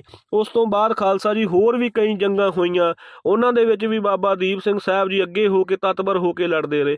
ਉਸ ਤੋਂ ਬਾਅਦ ਫਿਰ ਖਾਲਸਾ ਜੀ ਜਦੋਂ ਜ਼ਕਰੀਆ ਖਾਨ ਦਾ ਵੇਲਾ ਰੌਲਾ ਪਿਆ, ਉਸ ਵੇਲੇ ਉਹਨਾਂ ਦੇ ਜਿਹੜੇ ਝੋਲੀ ਚੁੱਕ ਵਾਲੇ ਪੈਰੋਕਾਰ ਸਨ, ਜਿੱਦਾਂ ਹਰਭਗਤ ਨਿਰੰਜਣੀਆਂ ਜੰਡਿਆਲੇ ਵਾਲਾ, ਰਾਮਾ ਰੰਧਾਵਾ ਤਲਵੰਡੀ ਵਾਲਾ, ਚੌਧਰੀ ਸੀ ਜਿਹੜਾ ਨਸ਼ਹਿਰੇ ਢਾਲੇ ਦਾ ਤੇ ਨਸ਼ਹਿਰੇ ਪੰਨੂਆਂ ਦਾ, ਇੱਕ ਮਜੀਠੀਏ ਦਾ ਸੀ ਤੇ ਮੱਸਾ ਰੰਗੜ। ਉਹਨਾਂ ਨੇ ਜ਼ਕਰੀਆ ਖਾਨ ਨੂੰ ਖੁਸ਼ ਕਰਨ ਵਾਸਤੇ ਜਿਹੜਾ ਮੱਸਾ ਰੰਗੜ ਸੀ ਉਹਨੂੰ ਦਰਬਾਰ ਸਾਹਿਬ ਦਾ ਇੱਥੇ ਨਿਯੁਕਤ ਕਰਤਾ ਹੈ, ਇਹੋ ਹੀ ਸਭ ਕੁਝ ਸੇਵਾ ਸੰਭਾਲ ਸਾਂਭੇਗਾ, ਕਿਉਂਕਿ ਸਿੰਘ ਉਸ ਵੇਲੇ ਜੰਗਲਾਂ ਵਿੱਚ ਸਨ, ਕਿਉਂਕਿ ਵੇਲਾ ਹੀ ਇਹੋ ਜਿਹਾ ਚੱਲ ਰਿਹਾ ਸੀ। ਖਾਲਸਾ ਜੀ ਉਹਨੇ ਫਿਰ ਮੱਸੇ ਰੰਗੜ ਨੇ ਇੱਥੇ ਗੱਦੀ ਲਾਉਣਾ ਕੀਤੀ ਤੇ ਜਦੋਂ ਇਹ ਖਬਰ ਭਾਈ ਬੁੱਢਾ ਸਿੰਘ ਨੂੰ ਰਾਜਸਥਾਨ ਪਹੁੰਚਦੀ ਹੈ ਤੇ ਭਾਈ ਬੁੱਢਾ ਸਿੰਘ ਜਥਾ ਲੈ ਕੇ ਬਾਬਾ ਦੀਪ ਸਿੰਘ ਸਾਹਿਬ ਕੋ ਦਮਦਮਾ ਸਾਹਿਬ ਪਹੁੰਚਦਾ, ਕਿਉਂਕਿ ਖਾਲਸਾ ਜੀ ਉਸ ਵੇਲੇ ਕਿਹੜਾ ਕੋਈ ਇਹੋ ਜਿਹਾ ਚੱਕਰ ਸੀ ਕਿ ਅੱਜ ਖਬਰ ਹੋਈ ਤੇ ਪਤਾ ਲੱਗ ਜਾਂਦਾ, ਉਦੋਂ ਕੁਝ ਸਮੇਂ ਬਾਅਦ ਪਤਾ ਲੱਗਦਾ ਸੀ ਤੇ ਬਾਬਾ ਦੀਪ ਸਿੰਘ ਸਾਹਿਬ ਜੀ ਹੁਣਾਂ ਨੂੰ ਇਸ ਬਾਰੇ ਕੋਈ ਖਬਰ ਨਹੀਂ ਸੀ। ਸੋ ਭਾਈ ਬੁੱਢਾ ਸਿੰਘ ਜਦੋਂ ਬਾਬਾ ਦੀਪ ਸਿੰਘ ਸਾਹਿਬ ਕੋ ਪਹੁੰਚਦੇ ਨੇ ਤੇ ਉੱਥੇ ਜਾ ਕੇ ਦੱਸਣਾ ਕੀਤਾ ਕਿ ਮੱਸੇ ਰੰਗੜ ਨੇ ਉੱਥੇ ਕੰਜਰੀ ਨਚਾਉਣਾ ਕੀਤੀ ਹੈ, ਸ਼ਰਾਬਾਂ ਪੀ ਰਿਹਾ, ਤੰਬਾਕੂ ਦਾ ਹੁੱਕਾ ਰੱਖਿਆ ਹੋਇਆ ਸ੍ਰੀ ਦਰਬਾਰ ਸਾਹਿਬ ਦੇ ਅੰਦਰ। ਉਸ ਵੇਲੇ ਬਾਬਾ ਦੀਪ ਸਿੰਘ ਸਾਹਿਬ ਨੇ ਵੀਰ ਰਸ ਹੋ ਕੇ ਤੇ ਸੰਗਤਾਂ ਦੇ ਵਿੱਚ ਇਕੱਠ ਇਕੱਤਰ ਕੀਤਾ ਸੀ, ਸਾਰੇ ਸਿੰਘਾਂ ਨੂੰ ਬੁਲਾਉਣਾ ਕੀਤਾ ਸੀ। ਸੋ ਦਮਦਮਾ ਸਾਹਿਬ ਵਿੱਚ ਵੱਡਾ ਦੀਵਾਨ ਲੱਗਾ ਤੇ ਬਾਬਾ ਦੀਪ ਸਿੰਘ ਸਾਹਿਬ ਜੀ ਖੜੇ ਹੋ ਕੇ ਸਾਰੀ ਸੰਗਤ ਨੂੰ ਇਹ ਲਲਕਾਰ ਕੇ ਕਹਿਣਾ ਕੀਤਾ ਸੀ ਕਿ ਭਾਈ ਕਿਸੇ ਵਿੱਚ ਕੋਈ ਦਮ ਹੈ ਜਿਹੜਾ ਮੱਸੇ ਰੰਗੜ ਕੋ ਬਦਲਾ ਲੈ ਲਵੇ। ਉਸ ਵੇਲੇ ਸੰਗਤ ਵਿੱਚ ਬੈਠਿਆਂ ਭਾਈ ਮਹਿਤਾਬ ਸਿੰਘ ਸਾਹਿਬ ਜਿਹੜਾ ਮੀਰਾਕੋਟ ਤੋਂ ਸੀ ਤੇ ਬਾਬਾ ਸੁੱਖਾ ਸਿੰਘ ਸਾਹਿਬ ਜਿਹੜਾ ਮਾੜੀ ਕੰਬੋਕੇ ਤੋਂ ਸੀ, ਇਹ ਦੋਵੇਂ ਸਿੰਘ ਉੱਠ ਕੇ ਇਹਨਾਂ ਨੇ ਬਾਬਾ ਦੀਪ ਸਿੰਘ ਸਾਹਿਬ ਅੱਗੇ ਹੱਥ ਜੋੜ ਕੇ ਕਿਹਾ ਸੀ ਕਿ ਸਾਡੇ ਤੇ ਕਿਰਪਾ ਕਰੋ ਜਥੇਦਾਰ ਸਾਹਿਬ, ਅਸੀਂ ਮੱਸਾ ਰੰਗੜ ਦਾ ਸਿਰ ਵੱਢ ਕੇ ਲਿਆਵਾਂਗੇ। ਫਿਰ ਇਹ ਦੋਵੇਂ ਸਿੰਘ ਜਦੋਂ ਮੱਸੇ ਰੰਗੜ ਦਾ ਸਿਰ ਵੱਢਣ ਜਾਂਦੇ ਨੇ, ਸਿਰ ਵੱਢ ਕੇ ਬਾਬਾ ਦੀਪ ਸਿੰਘ ਸਾਹਿਬ ਦੇ ਚਰਨਾਂ 'ਚ ਰੱਖਿਆ ਸੀ। ਇਹ ਲੋਕਾਂ ਨੂੰ ਸਾਡਿਆਂ ਨੂੰ ਪਤਾ ਨਹੀਂ, ਸਾਨੂੰ ਥੋੜ੍ਹਾ ਜਿਹਾ ਇਤਿਹਾਸ ਪਤਾ ਹੈ। ਐਸੀ ਸੂਰਬੀਰ ਸਨ, ਐਸੇ ਕਿਸੇ ਤੋਂ ਡਰਦੇ ਨਹੀਂ ਸੀ। ਸੋ ਜਿਹੜਾ ਕਾਰਜ ਕਰਨਾ ਸੀ ਉਹ ਕਾਰਜ ਕਰਕੇ ਰਹਿੰਦੇ ਸਨ ਬਾਬਾ ਦੀਪ ਸਿੰਘ ਸਾਹਿਬ। ਕਿਸੇ ਦਾ ਭੈ ਨਹੀਂ ਸੀ ਕਰਦੇ, ਭੈ ਕਰਦੇ ਸੀ ਸਿਰਫ ਗੁਰੂ ਗੋਬਿੰਦ ਸਿੰਘ ਮਹਾਰਾਜ ਦਾ, ਮਹਾਰਾਜ ਦੀ ਬਾਣੀ ਦਾ, ਹੋਰ ਕਿਸੇ ਦਾ ਭੈ ਨਹੀਂ ਸੀ ਕਰਦੇ। ਉਸ ਤੋਂ ਬਾਅਦ ਬਾਬਾ ਦੀਪ ਸਿੰਘ ਸਾਹਿਬ ਜੀ ਦੀ ਖੁੱਲ੍ਹਾ ਦਿਲੀ ਦੇਖਣ ਨੂੰ ਮਿਲਦੀ ਹੈ ਖਾਲਸਾ ਜੀ, ਕਿਉਂਕਿ ਬਾਬਾ ਜੱਸਾ ਸਿੰਘ ਆਹਲੂਵਾਲੀਆ ਮਹਾਨ ਸੂਰਬੀਰ ਆਪਣੇ ਪੰਥ ਦਾ ਜਦੋਂ ਬਣਿਆ, ਸੋ ਉਸ ਵੇਲੇ 12 ਮਿਸਲਾਂ ਜਿਹੜੀਆਂ ਬਣੀਆਂ ਉਹਨਾਂ ਦੇ ਵਿੱਚੋਂ ਬਾਬਾ ਦੀਪ ਸਿੰਘ ਸਾਹਿਬ ਜੀ ਦੀ ਪਹਿਲੀ ਮਿਸਲ ਸ਼ਹੀਦਾਂ ਤਰਨਾ ਦਲ, ਇਹ ਬਾਬਾ ਦੀਪ ਸਿੰਘ ਸਾਹਿਬ ਨੂੰ ਮਿਲੀ। ਸ਼ਹੀਦ ਜਿੰਦਾ ਸ਼ਹੀਦਾਂ ਉਹਨਾਂ ਨੂੰ ਖਿਤਾਬ ਸੀ, ਇੱਥੋਂ ਹੀ ਇਹ ਨਾਮ ਰੱਖਿਆ ਗਿਆ। ਤੇ ਖਾਲਸਾ ਜੀ ਸਾਰੀਆਂ ਮਿਸਲਾਂ ਦੇ ਵਿੱਚੋਂ ਜਿਹੜੀ ਉੱਗੀ ਮਿਸਲ ਹੋਈ ਹੈ ਉਹ ਇਹੀ ਹੋਈ ਹੈ, ਕਿਉਂਕਿ ਇਹਨਾਂ ਦੇ ਵਿੱਚ ਮਹਾਰਾਜ ਦੀ ਬਾਣੀ ਦਾ ਵਧੇਰੇ ਪ੍ਰਚਾਰ ਸੀ, ਮਹਾਰਾਜ ਦੀ ਵਧੇਰੇ ਬਾਣੀ ਦਾ ਜਾਪ ਕਰਦੇ ਸਨ। ਸੋ ਖਾਲਸਾ ਜੀ ਜਦੋਂ ਇਹ ਰੌਲਾ ਰੱਪਾ ਪਿਆ, ਕਿਉਂਕਿ ਭਾਈ ਮਣੀ ਸਿੰਘ ਸਾਹਿਬ ਨੂੰ ਸ਼ਹੀਦ ਕਰ ਦਿੱਤਾ ਗਿਆ ਸੀ, ਤੇ ਉਸ ਵੇਲੇ ਊਣਤਾਈਆਂ ਹੋ ਗਈਆਂ ਸੀ ਪੰਥ ਦੇ ਵਿੱਚ ਬਹੁਤ ਸਾਰੀਆਂ, ਕਿਉਂਕਿ ਮਹਾਨ ਸੂਰਮੇ ਸਨ ਭਾਈ ਮਣੀ ਸਿੰਘ ਸਾਹਿਬ, ਬੜੇ ਵੱਡੇ ਵਿਦਵਾਨ ਸਨ, ਉਹਨਾਂ ਦੀ ਸੂਝ-ਬੂਝ ਤੋਂ ਸਭ ਕੁਝ ਪੁੱਛਿਆ ਜਾਂਦਾ ਸੀ ਪੰਥ ਦੇ ਵਿੱਚ। ਉਹਨਾਂ ਤੋਂ ਬਾਅਦ ਫਿਰ ਬਾਬਾ ਦੀਪ ਸਿੰਘ ਸਾਹਿਬ ਸਨ, ਉਹਨਾਂ ਦੀ ਸਲਾਹ ਤੋਂ ਬਿਨਾਂ ਕੋਈ ਕਾਰਜ ਨਹੀਂ ਸੀ ਹੁੰਦਾ। ਮਾਤਾ ਸਾਹਿਬ ਕੌਰ ਜੀ ਨੂੰ ਚਿੱਠੀ ਪਾ ਕੇ ਸਿਰਫ ਹੁਕਮ ਲਿਆ ਜਾਂਦਾ ਸੀ, ਬਾਕੀ ਖੇਡ ਬਾਬਾ ਦੀਪ ਸਿੰਘ ਸਾਹਿਬ ਕੋਲ ਪੁੱਛੀ ਜਾਂਦੀ ਸੀ ਕਿ ਬਾਬਾ ਜੀ ਤੁਸੀਂ ਕਲਗੀਧਰ ਪਾਤਸ਼ਾਹ ਦੀ ਖੁਸ਼ੀ ਲੈਣਾ ਕੀਤੀ ਹੈ, ਪੰਥ ਦੇ ਬਜ਼ੁਰਗ ਹੋ, ਮਹਾਨ ਹੋ, ਵੱਡੇ ਸੂਰਬੀਰ ਹੋ, ਤੇ ਤੁਸੀਂ ਸਾਨੂੰ ਸਲਾਹ ਦੇਣਾ ਕਰੋ। ਪੰਥ ਸਾਰਾ ਬਾਬਾ ਦੀਪ ਸਿੰਘ ਸਾਹਿਬ ਕੋਲ ਸਲਾਹ ਲੈਂਦਾ ਸੀ ਖਾਲਸਾ ਜੀ। ਉਸ ਵੇਲੇ ਜਦੋਂ ਇਹ ਖੇਡਾਂ ਬਣੀਆਂ ਤੇ ਅਜੇ ਸਿੰਘ ਦੁਆਬੇ ਵਿੱਚ ਸਨ, ਤੇ ਮੁਹੰਮਦ ਜਿਹੜਾ ਅਮੀਨਦਾਨ ਹੈ ਸਿਆਲਕੋਟ ਵਾਲਾ, ਉਹਨੇ ਜਿਹੜਾ ਰੌਲਾ ਰੱਪਾ ਸ਼ੁਰੂ ਕਰ ਦਿੱਤਾ। ਉਸ ਵੇਲੇ ਖਾਲਸਾ ਜੀ ਬਾਬਾ ਦੀਪ ਸਿੰਘ ਸਾਹਿਬ ਨੂੰ ਪੰਥ ਨੇ ਪੁੱਛਣਾ ਕੀਤਾ, ਬਾਬਾ ਜੀ ਕੀ ਕਰੀਏ, ਵੀ ਉਹ ਸਿੱਖਾਂ ਨਾਲ ਬੜਾ ਵੈਰ ਕਰਦਾ ਹੈ, ਵੀ ਬੜੀਆਂ ਹਰਕਤਾਂ ਪੁੱਠੀਆਂ ਸਿੱਧੀਆਂ ਕਰਦਾ, ਮਾੜਾ ਬੋਲਦਾ, ਕੀ ਕਰੀਏ। ਤੇ ਬਾਬਾ ਦੀਪ ਸਿੰਘ ਸਾਹਿਬ ਜੀ ਨੇ ਤਾਂ ਧੜਕ ਹੋ ਕੇ ਬੋਲਿਆ ਸੀ, ਭਾਈ ਉਹਦਾ ਸੋਧਾ ਲਾਓ। ਸੋਧਾ ਲਾ ਦਿੱਤਾ ਗਿਆ। ਜਦੋਂ ਸੋਧਾ ਲਾਇਆ, ਉਹ ਵਾਲੀ ਖੇਡ ਸਾਰੀ ਬਾਬਾ ਜੱਸਾ ਸਿੰਘ ਆਹਲੂਵਾਲੀਆ ਜੀ ਨੇ ਪੁੱਛਿਆ ਹੱਥ ਜੋੜ ਕੇ, ਕਿਉਂਕਿ ਵੇਖ ਲਓ ਆਪ ਜਥੇਦਾਰ ਨੇ, ਪਰ ਫਿਰ ਵੀ ਬਾਬਾ ਦੀਪ ਸਿੰਘ ਸਾਹਿਬ ਦਾ ਇੰਨਾ ਸਤਿਕਾਰ ਕਰਦੇ ਸਨ ਸਾਰੇ ਪੰਥ ਵਿੱਚ। ਸਾਰੇ ਸਿੰਘ ਬਾਬਾ ਦੀਪ ਸਿੰਘ ਸਾਹਿਬ ਨੂੰ ਨਮਸਕਾਰ ਕਰਦੇ ਸਨ, ਕਿਉਂਕਿ ਸੂਝਵਾਨ ਸਨ, ਵਿਦਵਾਨ ਸਨ ਤੇ ਵੱਡੀ ਕਮਾਈ ਵਾਲੇ ਸਨ। ਸੋ ਬਾਬਾ ਦੀਪ ਸਿੰਘ ਸਾਹਿਬ ਨੂੰ ਪੁੱਛਦਾ ਕਰਨਾ ਬਾਬਾ ਜੱਸਾ ਸਿੰਘ ਆਹਲੂਵਾਲੀਆ ਨੇ, ਬਾਬਾ ਜੀ ਤੁਸੀਂ ਦੱਸੋ ਤੁਹਾਡੀ ਕੀ ਸਲਾਹ ਹੈ। ਜਿਵੇਂ ਬਾਬਾ ਦੀਪ ਸਿੰਘ ਸਾਹਿਬ ਨੇ ਕਹਿਣਾ ਉਵੇਂ ਉਹਨਾਂ ਨੇ ਫਿਰ ਕਾਰਜ ਕਰਨੇ ਖਾਲਸਾ ਜੀ। ਫਿਰ ਅਸੀਂ ਸਾਰੇ ਜਾਣਦੇ ਹਾਂ, ਮੈਂ ਸੰਖੇਪ ਜਿਹਾ ਵਰਣਨ ਕਰਵਾ ਰਿਹਾ ਹਾਂ ਖਾਲਸਾ ਜੀ ਕਿ ਬਾਬਾ ਦੀਪ ਸਿੰਘ ਸਾਹਿਬ ਜੀ ਨੇ ਕੀ ਕੁਝ ਕੀਤਾ ਹੈ। ਜਦੋਂ ਮੀਰ ਮਨੂੰ ਦੀ ਮੌਤ ਹੋਈ ਹੈ, ਉਹ ਤੋਂ ਬਾਅਦ ਅਹਿਮਦ ਸ਼ਾਹ ਦਿੱਲੀ ਸੀ ਜਿਹੜਾ, ਉਹਨੇ 3 ਸਾਲ ਦਾ ਬੱਚਾ ਵਿਚਾਰਾ ਮਹਿਮੂਦ ਨਾਂ ਸੀ ਉਹਦਾ, ਉਹਨੂੰ ਦਿੱਲੀ ਦੇ ਤਖਤ ਤੇ ਬਿਠਾਇਆ। ਤੇ ਜਿਹੜੀ ਮੀਰ ਮਨੂੰ ਦੀ ਬੇਗਮ ਸੀ, ਉਹਨੇ ਫਿਰ ਚਿੱਠੀ ਪਾਈ ਅਬਦਾਲੀ ਨੂੰ ਕਿ ਤੂੰ ਇੱਥੇ ਆ ਕੇ ਰਾਜ ਸੰਭਾਲ, ਕਿਉਂਕਿ ਮੇਰੇ ਇਸੇ ਰਾਜ ਭਾਗ ਦੇ ਵਿੱਚ ਜਿਹੜੀ ਚੁਗਲੋਖੋਰ ਚੱਲਦੀ ਪਈ ਆ, ਸਾਰੇ ਹੀ ਉਹੋ ਜਿਹੇ ਲੋਕ ਵੜ ਗਏ ਨੇ, ਇਹ ਮੇਰੇ ਬੱਚੇ ਨੂੰ ਵੀ ਮਾਰ ਦੇਣਗੇ ਤੇ ਮੈਨੂੰ ਵੀ ਮਾਰ ਦੇਣਗੇ। ਫਿਰ ਅਬਦਾਲੀ ਖਾਲਸਾ ਜੀ ਭਾਰਤ ਆਉਂਦਾ ਹੈ, ਸਾਰਾ ਕੁਝ ਇਹਨੇ ਲੁੱਟਿਆ, ਦਿੱਲੀ ਲੁੱਟਿਆ, ਆਗਰਾ ਲੁੱਟਿਆ, ਮੰਦਰ ਤੋੜੇ, ਇਸ ਤਰ੍ਹਾਂ ਦੀ ਬੇਪਤੀ ਕੀਤੀ। ਜਿਹੜੀਆਂ ਬਹੂ ਬੇਟੀਆਂ ਸਨ, ਜਿਹੜੀਆਂ ਉਹਨਾਂ ਨੂੰ ਸੋਹਣੀਆਂ ਲੱਗੀਆਂ, ਜਿਹੜੀਆਂ ਜਵਾਨੀ ਦੇ ਵਿੱਚ ਸਨ, ਉਹ ਸਾਰੀਆਂ ਬੰਨ੍ਹ ਕੇ ਇਹਨੇ ਸੋਚਿਆ ਕਿ ਮੈਨੂੰ ਕੋਈ ਰੋਕਣ ਵਾਲਾ ਨਹੀਂ, ਕਿਉਂਕਿ ਦਿੱਲੀ ਦੇ ਵਿੱਚ ਬੁਜ਼ਦਿਲ ਲੋਕ ਸਨ, ਆਗਰੇ ਵਿੱਚ ਵੀ ਬੁਜ਼ਦਿਲ ਲੋਕ ਸਨ, ਸਿਰਫ ਪੰਜਾਬ ਜਿਹੜਾ ਸੀ ਇਹ ਸ਼ੇਰਾਂ ਦਾ ਸੀ, ਕਿਉਂਕਿ ਕਲਗੀਧਰ ਪਾਤਸ਼ਾਹ ਮਹਾਰਾਜ ਦਾ ਅੰਮ੍ਰਿਤਪਾਨ ਇਹਨਾਂ ਨੇ ਕੀਤਾ ਹੋਇਆ। ਇਹ ਖਾਲਸਾ ਮਹਾਰਾਜ ਦਾ ਪੰਜਾਬ ਵਿੱਚ ਵੱਸਦਾ ਸੀ।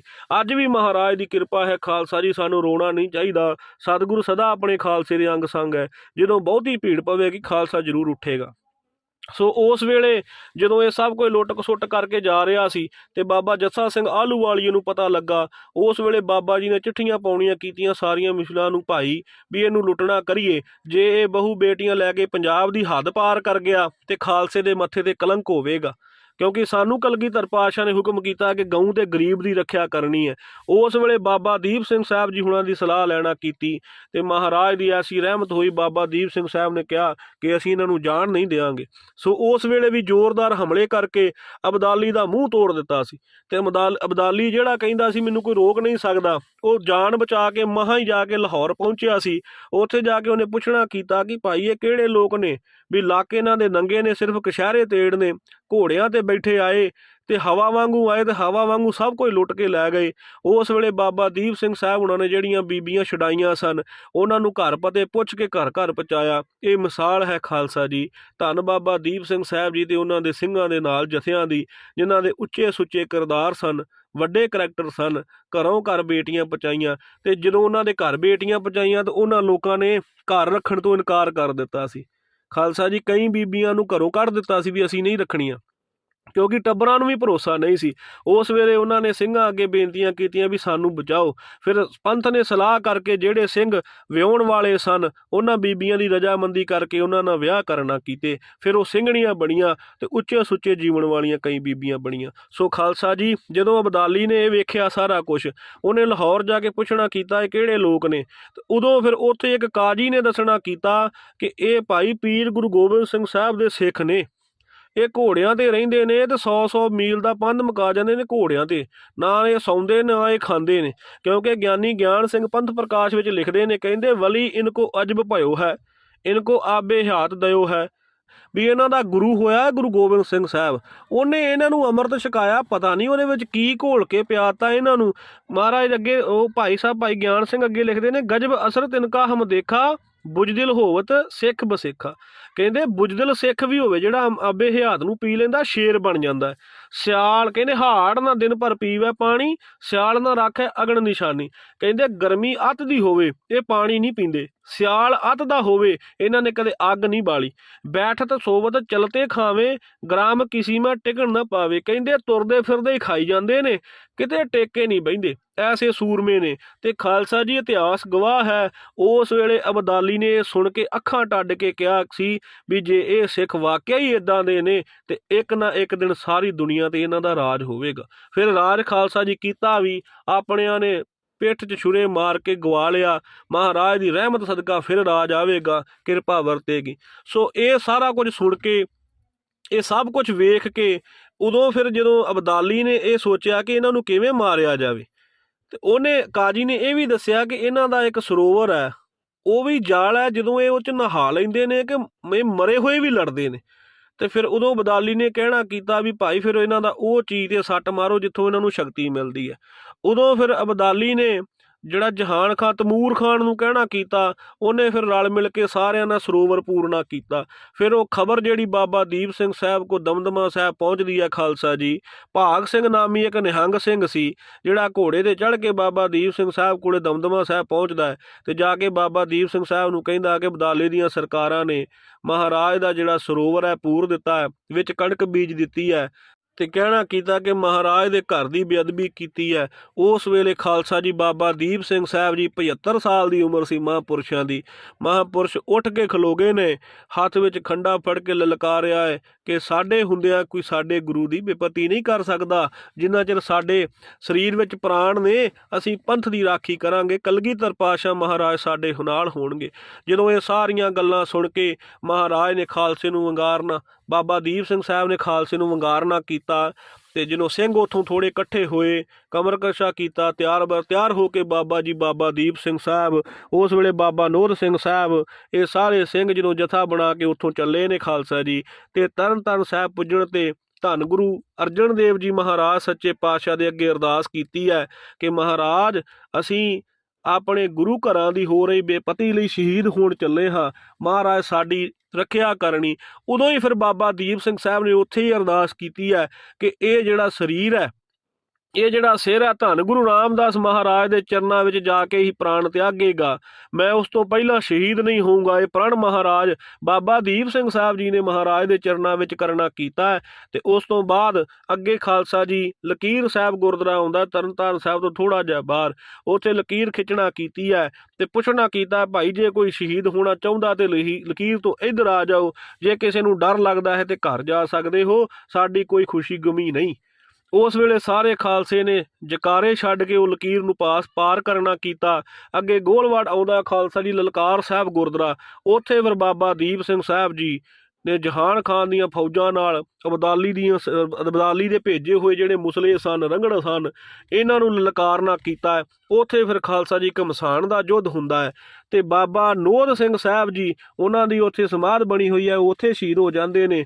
ਬਾਬਾ ਦੀਪ ਸਿੰਘ ਸਾਹਿਬ ਜੀ, ਟਾਹਲਾ ਸਾਹਿਬ ਜਿਹੜਾ ਸਥਾਨ ਬਣਿਆ ਹੈ, ਉੱਥੇ ਵਾਰ ਹੁੰਦਾ ਹੈ ਧੌਣ ਦੇ ਉੱਤੇ, ਅਤੇ ਧੌਣ ਜਿਹੜੀ ਸੀਸ ਨਾਲ ਵੱਖਰੀ ਹੋ ਜਾਂਦੀ ਹੈ ਅਤੇ ਪਿੱਛੋਂ ਸਿੰਘ ਦੀ ਆਵਾਜ਼। ਖਾਲਸਾ ਜੀ ਲੋਕ ਕਹਿੰਦੇ ਸਿੰਘ ਦੀ ਆਵਾਜ਼ ਹੈ, ਉਹ ਸਿੰਘ ਦੀ ਆਵਾਜ਼ ਨਹੀਂ ਸੀ, ਉਹ ਅਸਲ ਦੇ ਵਿੱਚ ਹੋਣੀ ਦੀ ਆਵਾਜ਼ ਸੀ, ਮੌਤ ਦੀ ਆਵਾਜ਼ ਸੀ।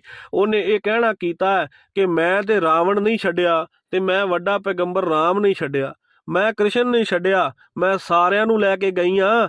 ਤੂੰ ਕੌਣ ਹੈ ਵੀ ਏਡਾ ਤੂੰ ਮੇਰਾ ਭੈ ਨਹੀਂ ਕਰਦਾ? ਤੂੰ ਕੌਣ ਆ ਜਿਹੜੇ ਪ੍ਰਣ ਕਰਕੇ ਬੈਠਾ? ਮੈਂ ਤੇਰਾ ਪ੍ਰਣ ਪੂਰਾ ਨਹੀਂ ਹੋਣ ਦੇਵਾਂਗਾ। ਉਸ ਵੇਲੇ ਬਾਬਾ ਦੀਪ ਸਿੰਘ ਸਾਹਿਬ ਹੱਥ ਵਿੱਚ ਖੰਡਾ ਫੜਿਆ ਹੋਇਆ ਸੀ, ਤੇ ਖਾਲਸਾ ਜੀ ਜਦੋਂ ਵਾਰ ਹੋਇਆ, ਬਾਬਾ ਦੀਪ ਸਿੰਘ ਸਾਹਿਬ ਜੀ ਉੱਥੇ ਹੀ ਸੁੰਨ ਹੋ ਕੇ ਖਲੋਤੇ ਸਨ।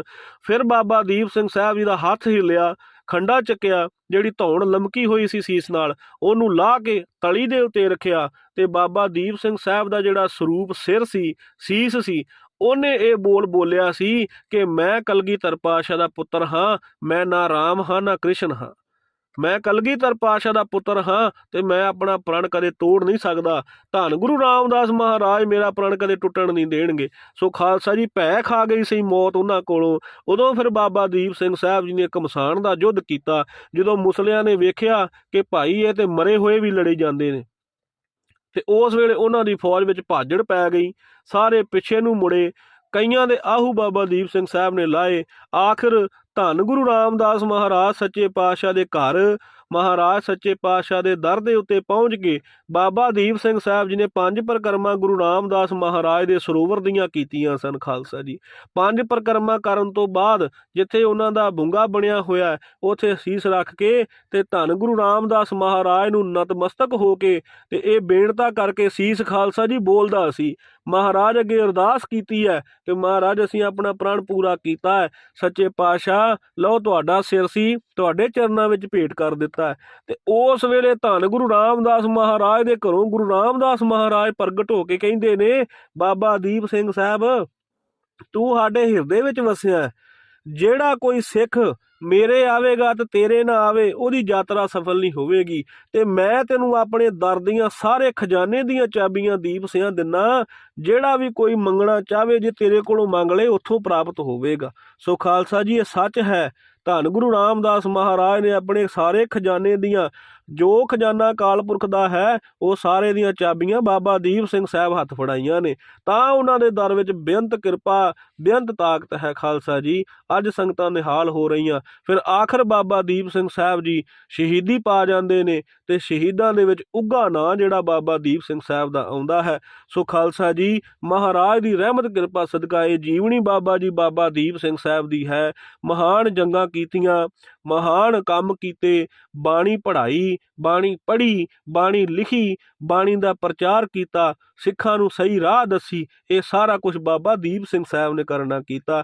ਫਿਰ ਬਾਬਾ ਦੀਪ ਸਿੰਘ ਸਾਹਿਬ ਜੀ ਦੇ ਸਰੀਰ ਦਾ ਜਿਹੜਾ ਸੰਸਕਾਰ ਸੀ ਖਾਲਸਾ ਜੀ ਜਿੱਥੇ ਗੁਰਦੁਆਰਾ ਸ਼ਹੀਦਾਂ ਸਾਹਿਬ ਜਾਂ ਸ਼ਹੀਦਗੰਜ ਸਾਹਿਬ ਜਿਹਨੂੰ ਆਪਾਂ ਕਹਿੰਦੇ ਹਾਂ, ਜਿੱਥੇ ਚੁਪਹਿਰੇ ਸਾਹਿਬ ਦੀ ਵੱਡੀ ਸੇਵਾ ਨਿਭਦੀ ਹੈ, ਉਸ ਸਥਾਨ ਤੇ ਫਿਰ ਉਹਨਾਂ ਦਾ ਸੰਸਕਾਰ ਹੋਇਆ। ਤੇ ਅੱਜ ਵੀ ਪਹਿਰਾ ਬਾਬਾ ਦੀਪ ਸਿੰਘ ਸਾਹਿਬ ਦਾ ਬਰਕਰਾਰ ਹੈ। ਜੇ ਕੋਈ ਉੱਥੇ ਬਾਬਾ ਦੀਪ ਸਿੰਘ ਸਾਹਿਬ ਨੂੰ ਚੇਤੇ ਕਰਕੇ ਕੁਛ ਮੰਗਦਾ ਹੈ, ਇੱਦਾਂ ਹੁੰਦਾ ਹੀ ਨਹੀਂ ਕਿ ਉੱਥੋਂ ਮਿਲੇ ਨਾ। ਐਸੇ ਮਹਾਨ, ਐਸੇ ਨਿਮਰਤਾ ਦੇ ਪੁੰਜ ਸਨ ਖਾਲਸਾ ਜੀ। ਜਦੋਂ ਇਹਨਾਂ ਦੇ ਘਰ ਕੋਈ ਫਰਮਾਇਸ਼ ਲੈ ਕੇ ਆਉਂਦਾ ਸੀ ਜਾਂ ਕੋਈ ਅਰਦਾਸ ਕਰਦਾ ਸੀ ਚਰਨਾਂ ਕਮਲਾਂ 'ਚ, ਬਾਬਾ ਦੀਪ ਸਿੰਘ ਸਾਹਿਬ ਸਾਡਾ ਕਾਰਜ ਕਰ ਦਿਓ, ਤੇ ਬਾਬਾ ਦੀਪ ਸਿੰਘ ਸਾਹਿਬ ਝਟਪਟ ਕਰਦੇ ਸਨ। ਪਿੰਡ ਵਿੱਚ ਕੋਈ ਝਗੜਾ ਸੀ, ਦਮਦਮਾ ਸਾਹਿਬ ਦਾ ਸਾਰਾ ਹੀ ਏਰੀਆ ਜਿਹੜਾ ਕੋਈ ਆਪਣੇ ਝਗੜੇ ਲੈ ਕੇ ਬਾਬਾ ਦੀਪ ਸਿੰਘ ਸਾਹਿਬ ਕੋਲੇ ਆਉਂਦੇ ਸਨ, ਤੇ ਬਾਬਾ ਦੀਪ ਸਿੰਘ ਸਾਹਿਬ ਸਭ ਕੁਝ ਸੁਲਝਾ ਦਿੰਦੇ ਸਨ ਤੇ ਬਾਣੀ ਨਾਲ ਜੋੜ ਦਿੰਦੇ ਸਨ। ਸੋ ਆਪਾਂ ਵੀ ਅੱਜ ਬਾਬਾ ਦੀਪ ਸਿੰਘ ਸਾਹਿਬ ਦੇ ਦਰ ਜਾਂਦੇ ਹਾਂ ਤੇ ਉੱਥੋਂ ਭਾਈ ਗੁਰਸਿੱਖੀ ਜੀਵਨ ਮੰਗੀਏ, ਬਾਬਾ ਦੀਪ ਸਿੰਘ ਸਾਹਿਬ ਦੀ ਫਿਰ ਖੁਸ਼ੀ ਹੁੰਦੀ ਹੈ। ਖਾਲਸਾ ਜੀ ਬਾਬਾ ਦੀਪ ਸਿੰਘ ਸਾਹਿਬ ਦੇ ਦਰ ਦਾ ਅਸਲੀ ਖਜ਼ਾਨਾ ਗੁਰਸਿੱਖੀ ਜੀਵਨੀ ਹੈ, ਕਲਗੀਧਰ ਪਾਤਸ਼ਾਹ ਨਾਲ ਜੁੜਨਾ ਹੈ। ਸੋ ਮਹਾਰਾਜ ਦੀ ਕਿਰਪਾ ਸਦਕਾ ਇਹ ਬਾਬਾ ਦੀਪ ਸਿੰਘ ਸਾਹਿਬ ਦੀ ਜੀਵਨੀ ਸੀ। ਖਾਲਸਾ ਜੀ ਦੱਸਦਿਆਂ ਹੋਈਆਂ ਬੇਅੰਤ ਪ੍ਰਕਾਰ ਦੀਆਂ ਭੁੱਲਾਂ ਤੁਸੀਂ ਬਖਸ਼ਣਹਾਰ ਹੋ, ਬਖਸ਼ ਦੇਣਾ। ਮਹਾਰਾਜ ਕਿਰਪਾ ਕਰਨ, ਸਾਨੂੰ ਸਾਰਿਆਂ ਨੂੰ ਚੜ੍ਹਦੀ ਕਲਾ ਬਖਸ਼ਣ, ਮਹਾਰਾਜ ਸਾਨੂੰ ਸਮੱਤ ਬਖਸ਼ਣ। ਸੋ ਖੁਸ਼ੀਆਂ ਦੇ ਜਕਾਰੇ ਗਜਾਵੇ, ਨਿਹਾਲ ਹੋ ਜਾਵੇ, ਸ਼ਹੀਦਾਂ ਸਿੰਘਾਂ ਦੇ ਮਨ ਨੂੰ ਭਾਵੇ। ਸਤਿ ਸ਼੍ਰੀ ਅਕਾਲ, ਗੁਰਬਰਿਆ ਅਕਾਲ, ਦੇਗ ਤੇਗ ਫਤਿਹ। ਵਾਹਿਗੁਰੂ ਜੀ ਕਾ ਖਾਲਸਾ, ਵਾਹਿਗੁਰੂ ਜੀ ਕੀ ਫਤਿਹ।